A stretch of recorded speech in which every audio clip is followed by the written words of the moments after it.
आखिर आईआईटी बॉम्बे चर्चा में क्यों? क्या आईआईटीज में कम हो रहे प्लेसमेंट्स? आईआईएम लखनऊ व बिट्स पिलानी के डीन्स को क्यों मांगनी पड़ी एल्यूमिनी से हेल्प?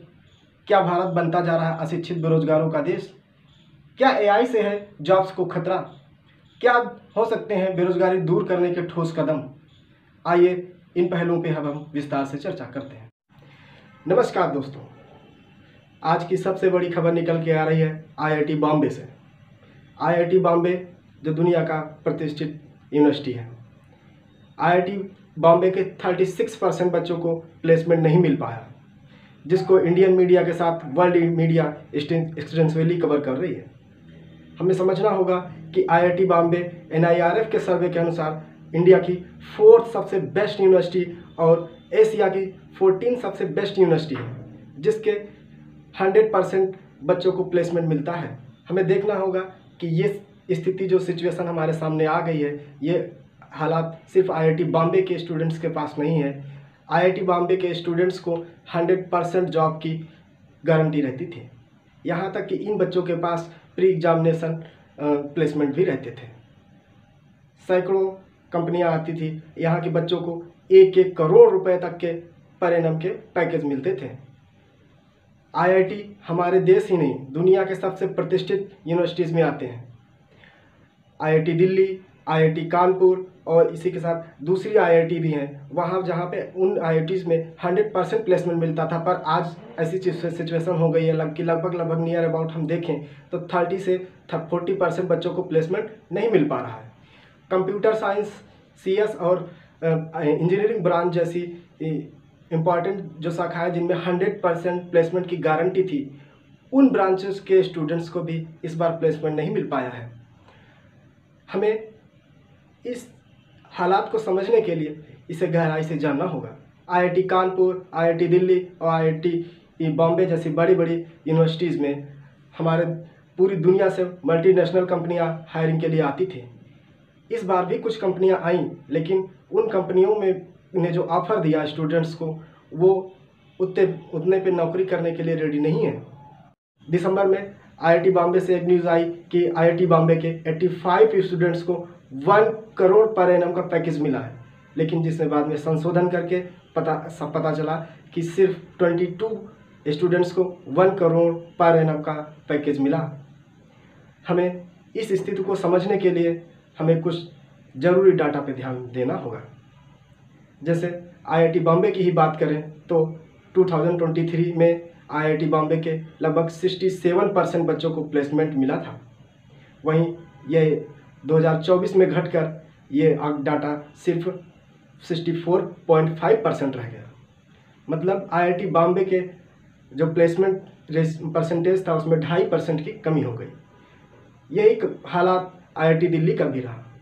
आईआईटी दिल्ली में जहां 2023 में 61% बच्चों को प्लेसमेंट मिला था, वहीं पे अब इस ईयर 2024 में सिर्फ 59% बच्चों को कॉलेज प्लेसमेंट मिल पाया है। वहीं पिछले साल 2023 में आईआईटी दिल्ली के 61% बच्चों को कॉलेज प्लेसमेंट मिला था। वहीं ये रेशियो घट के इस बार 2024 में सिर्फ 52% रह गया। 100% प्लेसमेंट देने वाले आईआईटी कानपुर में 2023 में 91% बच्चों को प्लेसमेंट मिला था, वहीं ये 2024 में घट कर सिर्फ 69% रह गया। अब सोचिए कि जब हमारे देश के बड़े बड़े आईआईटी, एनआईटी, आईआईएम जैसे कॉलेजेस बच्चों को प्लेसमेंट नहीं दिला पा रहे हैं, तो हमारे गांव, शहर और गलियों में खुले हुए सैकड़ों इंजीनियरिंग कॉलेज जो 100% प्लेसमेंट का वादा करते हैं, वो अपने बच्चों को नौकरी कैसे दिला पाएंगे? हमारे देश में हर साल 10 लाख बच्चे इंजीनियरिंग पास आउट होते हैं और 2.5 से 3 लाख बच्चे एमबीए कोर्स कंप्लीट करते हैं। हमारे देश में हर साल 8 से 10 लाख बच्चे इंजीनियरिंग पास आउट करते हैं और 4 साल के इंजीनियरिंग कोर्स में लगभग 8 लाख रुपए के आसपास खर्च आता है।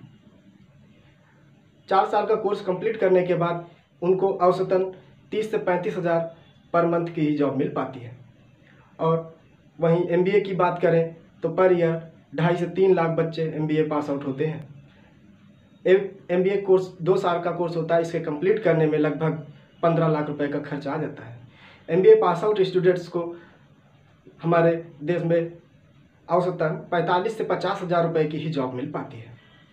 साथियों, कमोबेश यही हालात हमारे देश के दूसरे MNIT और IIIT जैसे बड़े कॉलेजेस में भी बने हुए हैं। लखनऊ MNIT हमारे देश का बहुत ही प्रतिष्ठित MNIT है। लखनऊ MNIT ने ही अभी फरवरी में ही अपने पूर्व स्टूडेंट्स से हेल्प मांगी थी कि उनका जो 100% प्लेसमेंट का रिकॉर्ड है वो इस बार खतरे में है, और इस 2024 के बच्चों स्टूडेंट्स को प्लेसमेंट दिलाने में उनके जो पूर्व स्टूडेंट्स हैं उनकी हेल्प मांगी थी। बिट्स पिलानी के जो प्रोफेसर हैं उन्होंने भी एक लेटर लिखा था जो कि वायरल हो गया था। उन्होंने भी अपने पूर्व स्टूडेंट्स से इस साल के स्टूडेंट्स से हेल्प मांगी है कि आप उन्हें प्लेसमेंट दिलाने में हेल्प करें। बेरोज़गारी की स्थिति हमारे देश में दिन प्रतिदिन भयावह होती जा रही है। इसे हम ऐसे समझ सकते हैं कि हमारे देश के बेरोज़गारों में युवा जो है, युवा का कंट्रीब्यूशन लगभग 83% है, और इन 83% में इलिटरेट जो युवा पढ़े लिखे नहीं हैं उनकी भागीदारी सिर्फ 3.1% है। वहीं जो ग्रेजुएट स्टूडेंट्स हैं उनकी भागीदारी 9 गुना ज़्यादा लगभग 29.1% है। इसका मतलब यहाँ साफ है कि जो ILO की हाल फिलहाल में रिपोर्ट आई थी उसने एकदम सही डाटा दिया था। बेरोज़गारी की इस चरम स्थिति से परेशान होकर बहुत से युवाओं ने तो रोज़गार मांगना ही बंद कर दिया है। हाल ही में आई लेबर फोर्स पार्टिसिपेशन की रिपोर्ट से साफ होता है कि जहां सन 2000 में लेबर फोर्स पार्टिसिपेशन 54% था, वहीं पे ये घट के 2024 में सिर्फ 42% बचा है। इससे साफ है कि हमारे युवाओं की जो बेरोज़गारी की स्थिति है वो बहुत बुरी हो चुकी है। हमारे युवा रोज़गार पाने की आशा ही छोड़ चुके हैं। चुनाव का समय आता है तो सरकारें हमसे बड़े बड़े वादे करती हैं। कोई लाखों में यो रोज़गार देने का वादा करता है तो कोई करोड़ों में। सरकार बनने के बाद लोग अपने वादों से मुकर जाते हैं। अभी ये जो IIT बॉम्बे की स्थिति ये इसलिए भी बुरी हो गई है क्योंकि गूगल, फ्लिपकार्ट, अमेज़ॉन जैसी बड़ी बड़ी कंपनियां वो इस बार हायरिंग के लिए आई ही नहीं, क्योंकि हर यूनिवर्सिटी अपना एक स्टैंडर्ड सेट करती है कि ये हमारी एक बिलो लिमिट है, उससे ऊपर ही हमारे जो स्टूडेंट्स हैं उन जॉब के लिए ऑफ़र करिए तभी वो आएंगे।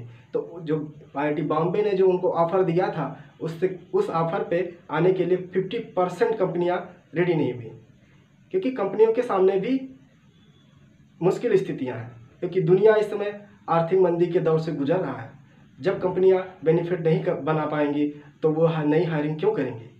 दूसरा, इसी के साथ साथ हमें समझना होगा कि AI का ज़माना बढ़ता जा रहा है। IIT जैसे संस्थान से जो छात्र निकलते हैं वो भी इंजीनियरिंग के क्षेत्र में जाते हैं और नए नए आविष्कार करते हैं। अभी हाल ही में एलन मस्क ने कहा था कि इंजीनियर एक जादूगर है, वो कोई भी जादू कर सकता है। ऐसा इसलिए क्योंकि दुनिया में आप कहीं भी देखिए बड़े बड़े जो IIT कंपनी हैं उनमें भारत के ही युवा नेतृत्व कर रहे हैं।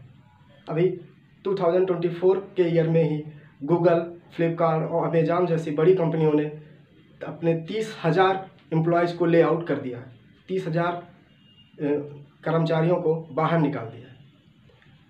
हमारे युवा दिन रात लगा के मेहनत करके इन कंपनियों में काम करते हैं, फिर उनको 1 सेकंड में कंपनी से बाहर कर दिया जाता है। बड़ी बड़ी कंपनियां अपनी आर्थिक स्थिति का हवाला देकर कर्मचारियों को एक ही पल में बाहर निकालने का आदेश दे सकती हैं।